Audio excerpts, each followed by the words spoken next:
ఈ పుస్తకంలో రాసిన కొన్ని విషయాలతో నాకు ప్రత్యక్షంగా సంబంధం ఉంది. అందువల్ల నేను ఎక్కువగా మాట్లాడను. రామారావు గారిని అన్యాయంగా దించేసినప్పుడు అది ఆయన తెలుగుదేశం, మేము తెలుగుదేశం కాదు.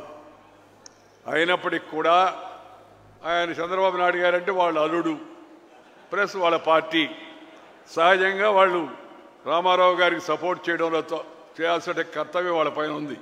కానీ నేను, జయపాల్రెడ్డి గారు, చంద్రమనేని రాజేశ్వరరావు గారు, మా పార్టీలన్నీ, పి రామచంద్రారెడ్డి గారు, సుందరయ్య గారు, ఇలా అన్ని పార్టీల వాళ్ళందరం, ఓంకార్ గారు, వీళ్ళందరూ కూడా కలిసి ఎందుకు ఎన్టీ రామారావుని సపోర్ట్ చేశాము అని అంటే ఆయన ప్రజాస్వామ్యయుద్ధంగా ఎన్నికైన పాపులర్ చీఫ్ మినిస్టర్. అలాంటి వ్యక్తి అమెరికాలో గుండె బాగలేక ఆపరేషన్ చేయించుకుంటూ ఉంటే దుర్మార్గంగా పదవీ కాంక్షతో ఢిల్లీ పెద్దల యొక్క ప్రోద్బలంతో రామ్లాల్ లాంటి యొక్క ఆ రోజు ఈ యొక్క రాజ్యాంగ వ్యతిరేక చర్యలకు పాల్పడే రామ్లాల్ గవర్నర్తో చేతులు కలిపి మరి నాదండ్ల భాస్కర్ రావు మిగతా వాళ్ళు చేసినట్టు యొక్క ఆ దుర్మార్గం ఏతుందో దాన్ని ప్రజలు నేటి తరం తెలుసుకోవాల్సిన అవసరం ఎంతో ఉంది. ఆ రోజు జరిగింది అన్యాయం కాబట్టి మేము తెలుగుదేశం పార్టీ కాకపోయినా మేమందరం కూడా ఎందుకు సపోర్ట్ చేశామంటే రామారావు గారికి ప్రజలు ఆయన ఎన్నుకున్నారు, ఆయనకు అన్యాయం జరిగింది. అందుకని రామారావు గారి అండన ఉండడం జరిగింది. చరిత్ర అంతా చెప్పారు. వారు ఇక్కడ జరిగింది, రామ్లాల్ వ్యవహరించిన తీరు, మాకు రాజ్భవన్లో అవకాశం ఇవ్వకపోవడం, ఆ తర్వాత అరెస్ట్ చేయడం, ఊరంతా తిప్పడం, అరెస్ట్ చేసి వ్యాన్ ఎక్కిచ్చారు. ఒక్క మాట చెప్తాను, వ్యాన్ ఎక్కిన తర్వాత అందరం దాంట్లో కూర్చున్న రామారావు గారు, ఉపేంద్ర గారు, చంద్రబాబు, నేను అందరం. డ్రైవర్ అడుగుతున్నాడు, సార్ ఎక్కడికి పోవాలని. ఇది చూస్తే ఎవరు పోలీసు వాళ్ళు ఎవరు లేరు. ఎక్కడికి పోవాలంటే నేను చెప్పాను, వాడికి ఎక్కడికి పోయేది ఏముంది, మొత్తం నగరం అంతా తిప్పబోయా అని చెప్పానని.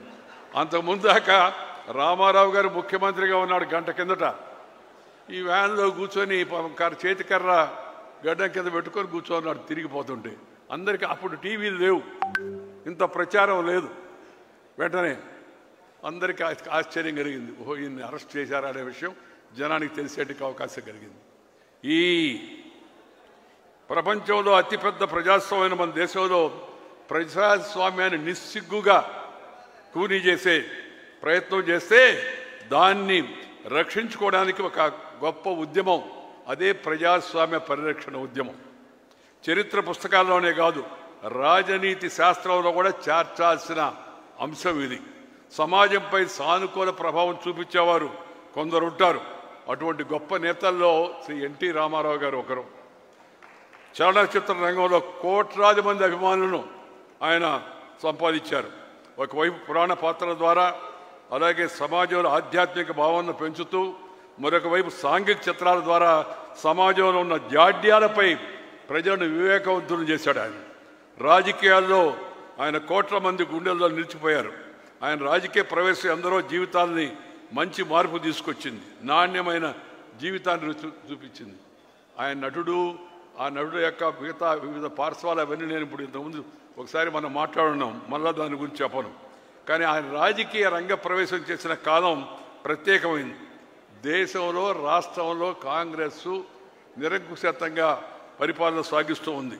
ఆ సమయంలో ఎలాంటి రాజకీయ అనుభవం లేని రామారావు గారు తెలుగు ప్రజల కోసం రాజకీయాల్లోకి వచ్చి ముఖ్యమంత్రి కావడం అవుతుందో అది చరిత్రాత్మకమైన ఘట్టం అని చెప్పి మీ అందరికీ మనం చేస్తున్నాను. ఆయన పాలన అనేక మార్పులు తీసుకొచ్చాడు. అవన్నీ కూడా నేను పెద్ద వివరంగా చెప్పదలుచుకోలేదు. సంస్కరణలు తీసుకొచ్చాడు. అప్పుడే ₹2 కిలో బియ్యం పెట్టాడు. ఇప్పుడు మోడీ గారు కూడా దాన్ని ఇవాళ కొనసాగిస్తున్నారు. మహిళలకు ఆస్తిలో సమాన హక్కు ఇచ్చాడు. ఇది సమాజానికి చాలా అవసరం. దేశం అంతా కూడా దాన్ని చక్కగా అమలు చేయాల్సిన అవసరం ఎంతో ఉంది. మండల వ్యవస్థ పరిపాలన వికేంద్రీకరణ చేసి, అంతా కేంద్రం కాకుండా వికేంద్రీకరణ చేసి, సబ్ రిజిస్టర్ ఆఫీస్ కానించి, తాలూకా ఆఫీస్ కానించి మండల వ్యవస్థ ద్వారా తీసుకొచ్చి వికేంద్రీకరణ పలికాడు. అలాగే వెనుకబడిన వర్గాలకు అందరూ మాట్లాడేవాళ్ళే కానీ చేసి చూపించిన మొట్టమొదటి వ్యక్తి ఎన్టీ రామారావు గారు. వెనుకబడిన వర్గాలకు జిల్లా పరిషత్ చైర్మన్లు కూడా వచ్చేటికి అవకాశం రామారావు గారి వల్ల లభించింది. ఆయన ఈ జరిగిన ఆయన అలాంటి మంచి వ్యక్తికి జరిగినట్టు యొక్క ఈ అన్యాయాన్ని తిరిగి మళ్ళా న్యాయం జరిగేట్టుగా చూడడంలో ప్రజల పాత్ర చాలా ముఖ్యమైనది. అశేషమైన ప్రజలు ఒకవైపు రామారావు గారి మీద అభిమానం అయితే మరొక వైపు ప్రజాస్వామ్యాన్ని పరిరక్షించుకోవాలనే ఉద్దేశంతో లక్షల మంది వీధుల్లోకి వచ్చారు. ఆయన ఇక్కడి నుంచి మొదలుపెట్టి విజయవాడ నుంచి మొదలుపెట్టి అనంతపురం దాకా పర్యటన చేస్తే మేమందరం ఆయనతో ఉన్నాం. అప్పుడు ఎక్కడికి వెళ్ళినా జనం అసలు ఆకాశం ఈనిందా అన్నట్టుగా అలా జనం అంతా వచ్చారు. ఆయన జరిగిన అన్యాయానికి వ్యతిరేకంగా అందరూ నిలదీశారు. అందరూ ఆయన వెనక నిలబడ్డారు. ఆ తర్వాత ఇందాక విషయాలు చెప్పారు కదా మీకు, ఢిల్లీ తీసుకెళ్ళడం, ఎమ్మెల్యేలని కర్ణాటకలో క్యాంప్ పెట్టడం, తిరిగి మళ్ళా వచ్చి మెజార్టీ చూపించడం. మెజార్టీ చూపించేటప్పుడు కూడా దుర్మార్గం చూపించారు. అసెంబ్లీ సరిగ్గా జరగనివ్వలేదు, గొడవ చేశారు. నా ముందు కూర్చో ఒక ఆమె గాజులు పగలగొట్టుకుంది నన్ను రెచ్చగొట్టాలని. మేము ముందు రోజే మీటింగ్ పెట్టి అన్నగారు చెప్పారు అందరికీ, రేపు గొడవ జరుగుతుంది, ఎవరు మాట్లాడకూడదు, దయచేసి వెంకయ్యనాయుడు గారు జైపాల్ రెడ్డి గారు ఉంటారు, వాళ్ళు ఎవరు ఉంటే అవసరమైతే మాట్లాడతారని. ఒక ఆమె నా ముందుకు వచ్చి గాజులు బాగా కొట్టుకొని అధ్యక్ష నన్ను అవమానపరుస్తున్నాడు ఈయన అన్నాడు. ఆయన అధ్యక్షుడు ఏంటి చూశాడు, చూస్తే ఈయన నన్ను ద్రౌపది అంటున్నాడు ఆయన. అంటే నేను లేచి చెప్పాను, ద్రౌపది మహాపతివ్రత, ఆమె పేరు ఎందుకు వాడతారని నేను వాడానని చెప్పి. వాడనండి, అలాంటి పనులు చేయను, ఎవరిని అవహేళన చేయడం అవమానం చేయడం నాకు ఇష్టం లేదని. అసెంబ్లీలో మెజార్టీ ఉందని తెలిసి కూడా ఆఖరి వరకు అధికారాన్ని పట్టుకొని వేలాడేట్టుగా చేశారు. తర్వాత చెప్తున్నారు వాళ్ళు మేము మెజార్టీ ఉందని. మెజార్టీ రుజువైన తర్వాత కూడా వాళ్ళు అసెంబ్లీ సాక్షిగా అది ఎక్కడ రుజువు అవుతుందని అసెంబ్లీని సరిగా జరగనివ్వకుండా అనేక రకాల దుర్మార్గాలు ఆ రోజు చేయడం కూడా జరిగింది. ఈ శాసనసభ్యులు స్టూడియోలో ఉన్నప్పుడు తీసుకెళ్దామని ప్రయత్నం చేశారు. ఈ ఇందర్సేన్ రెడ్డి గారిని అప్పుడు ఆ స్టూడియో బయట కాపలాకి మనుషులందరూ తీసుకొచ్చి పెట్టి పని ఇందర్సేన్ రెడ్డి గారికి పెట్టాము. అప్పుడు లోపల ఉండి వ్యూహ రచన మిగతా విషయాలు నేను చూస్తుంటే వాళ్ళకి కావాల్సిన ఏర్పాట్లు మిగతా వసతి పద్ధతి అంతా కూడా చంద్రబాబు నాయుడు గారు చూశారు. అలా వాళ్ళని కాపాడుకొని ఇక్కడి నుంచి ఢిల్లీ తీసుకెళ్తుంటే దారి పొడవునా రైల్వే స్టేషన్ పైన దాడి చేయించారు. తిరిగి మళ్ళీ అక్కడ దాని ఆఖరికి ఢిల్లీకి పోతే మేము ఆలస్యంగా వచ్చామని చెప్పి జైల్ సింగ్ గారిని ఢిల్లీ నుంచి నార్త్ ఈస్ట్కి వెళ్ళి పొమ్మని చెప్పింది ఇందిరాగాంధీ. మీరు అపాయింట్మెంటు లేట్ అయిపోయింది అందుకని ఇవ్వద్దని. ఆయన జైల్ సింగ్ గారికి వాజ్పేయి గారు, ఈయన రామారావు గారు అంటే అభిమానం, ఆయన స్వామీజీ అంటుండేవాడు రామారావు గారిని చూసి. అటు రెండోది వాజ్పేయి గారు అద్వానీ గారు మాట్లాడారు, మీరు మాట ఇచ్చారు లేట్ అయినా కూడా ఉండి వాళ్ళ సంఖ్య ఉందని అది చూడండి అని. మేమందరం ఎమ్మెల్యేలు అక్కడికి వెళితే ఇంకా విచిత్రం, ఎమ్మెల్యేలు అందరం వెళ్ళి ఆయన కలిసాము, ఆయన చూశాడు, టీ తాగండి అన్నాడు గౌరవంగా. పాపం రాష్ట్రపతి గారు టీ తాగుతుంటే నాకు ఒక ఏడీసీ వచ్చి చెప్పాడు, సార్ నాయుడు గారు పక్కకు రండి అన్నాడు. ఏమన్నాను, అప్పుడు ఇవన్నీ లేవు, టీవీలు ఇవన్నీ, టెలిప్రింటర్ ఉంది అక్కడికి వచ్చి చూడండి అన్నాడు. చూస్తే ఢిల్లీలో ఎవరైతే ఉన్నారో ఎమ్మెల్యేలు వాళ్ళే లేదు, హైదరాబాదులో రాజ్భవన్ ముందు పెరేడ్ చేశారని. నేను ఇక్కడున్న మనుషుడు అక్కడైతే పెరేడ్ చేస్తారని ఆశ్చర్యం కలిగింది. వెంటనే నేను రామోజీరావు గారికి ఫోన్ చేసి, సార్ ఆ ఎమ్మెల్యేలు ఎవరో వాళ్ళ పేర్లు కాస్త దయచేసి పంపించండి అని పేరు కొద్దిసేపటికి పంపించాడు. పంపించిన తర్వాత రఘురాయ్ అని ఒక ఫోటోగ్రాఫర్ ఉన్నాడు ఇండియా టుడేలో, ఆ రఘురాయ్ గారిని అద్వానీ గారి ద్వారా పిలిపించి రామారావు గారిని బయట ఈ ఎమ్మెల్యేలందరినీ ఎవరైతే హైదరాబాద్లో ఉన్నారో ఆ ఎమ్మెల్యేలని ఢిల్లీలో రాష్ట్రపతి భవన్ బయట రామారావు గారి మధ్యలో కూర్చొని వాళ్ళు ఆ పక్క ఈ పక్క నిలబడి ఆ ఫోటో తీయించాం. ఫోటో అప్పుడు పంపించడానికి కూడా ఇదే ఫ్యాక్స్ లేదు. అప్పుడు సాయంత్రం మన సాయికృష్ణ రామారావు గారి కుమారుడు ద్వారా మరి డాక్టర్ శ్రీనివాస్ గారు ఎవరిని పట్టుకొని టికెట్ సంపాదించి ఆయన ద్వారా పంపిస్తే మేము రామోజీరావు గారికి ఇండియన్ ఎక్స్ప్రెస్ ఎడిటర్కి ఫోన్ చేసి పేపర్ కాస్త ఆపండి, ఇప్పుడైతే బాగా ఫాస్ట్ అయిపోయింది, అప్పుడు పేపర్ 10 గంటలకు అయిపోయేది, పేపర్ ఆపండి ఈ ఫోటో వస్తుందని. వచ్చిందాక వాళ్ళు ఆపారు, ఫోటో వేశారు.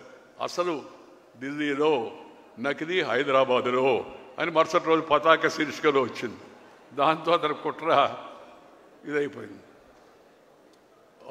అంత దుర్మార్గం అనమాట. ఎక్కడ మనుషులు ఉండి చూపిస్తుంటే కూడా తను ఇక్కడ ఉంటే ఎవరు నిజమో ఎవరు కాదని అడిగి తెలుస్తుంది, ఆ ఫోటో రాబట్టి సరిపోయింది. కానీ ఆ విధంగా అనేక రకాలుగా ప్రజాస్వామ్యాన్ని వంచే ప్రయత్నం చేశారు. దాన్ని ప్రజల యొక్క మద్దతు ఉండబట్టి ఆయన మీద అశేషమైన అభిమానం ఒక పక్క, దాంతోపాటు ప్రజాస్వామ్య పరిరక్షణ కోసం ప్రజలందరూ గట్టిగా నిలబడబట్టి అన్ని రాజకీయ పక్షాలు ఏకత్రాటిపై రాబట్టి తిరిగి మళ్ళా ఎన్టీ రామారావు గారు గౌరవంగా ముఖ్యమంత్రి అయ్యేటికి అవకాశం లభించింది. ఆయన ముఖ్యమంత్రి అయిన తర్వాత నన్ను జయపారెడ్డి గారిని పిలిచి, బ్రదర్ మీరిద్దరు మాకు బాగా మద్దతుగా నిలబడ్డారు, మీరిద్దరు ప్రభుత్వంలో వచ్చారండి మంత్రులుగా అన్నాడు. అంటే మేము చెప్పాము, మేమిద్దరం మాడుకున్నాం, మాకు విషయాలు కూడా తెలుసు కదా. మేము చారవండి అన్నాం. ఏమండి అన్నాడు. మేము వేరే పార్టీలో ఉన్నాం, మేము ఎందుకు చేస్తామంటే ఆయన తెలివిగా,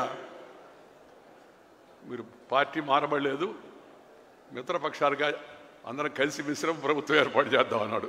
నేను రామారావు గారి తెలివికి ఆశ్చర్యపోయాను. ఈయనకి ఎవరు చెప్పారా ఈ విషయం అని చెప్పారండి.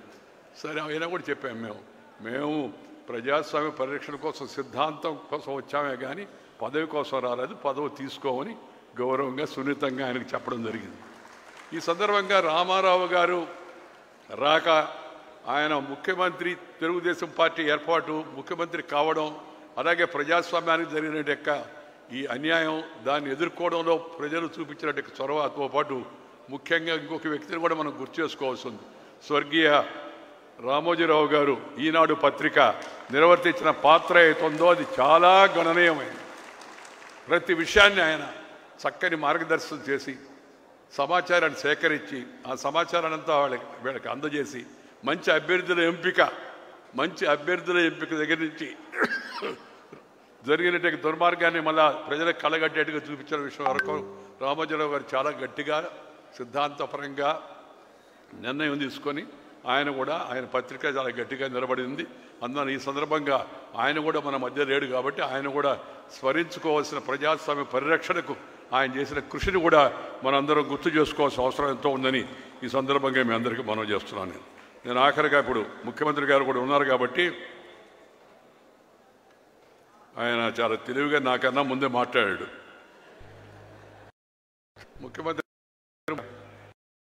మాట కూడా చెప్పాడు, తెలుగు కేంద్రం ఇక్కడ పెడితే రామారావు గారి విగ్రహం తప్పనిసరిగా నేను మన ఫోన్లో కూడా చెప్పాను, తెలుగు భాషకు ప్రాధాన్యత ఉండాలా, ప్రాచీన తెలుగు అధ్యయన కేంద్రం మైసూరులో ఉంటే నేను ఆ రోజు దాన్ని అక్కడి నుంచి తీసుకొచ్చి మైసూరులో ఉండవేంది తెలుగు అధ్యయన కేంద్రం అని ఆంధ్రప్రదేశ్ ఉండాలని తాత్కాలికంగా ఎవరు ముందుకు రాలేదు కాబట్టి నెల్లూరులో మా అమ్మాయి స్వర్ణభారత ట్రస్ట్లో భవనం ఇచ్చి దాన్ని తాత్కాలికంగా అక్కడ ఏర్పాటు చేశాం. దాన్ని అమరావతికి తీసుకొస్తానన్నా, దాంతోపాటు ఎన్టీ రామారావు గారి పెద్ద విగ్రహం పెట్టి గుర్తుగా ఏర్పాటు చేద్దామన్నా నాకు ఎలాంటి అభ్యంతరం లేదు.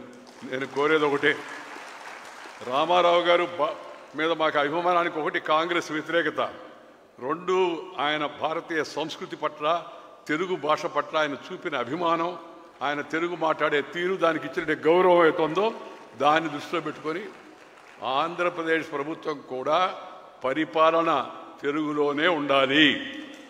ఎందుకంటే తెలుగు వాళ్ళకి కాబట్టి.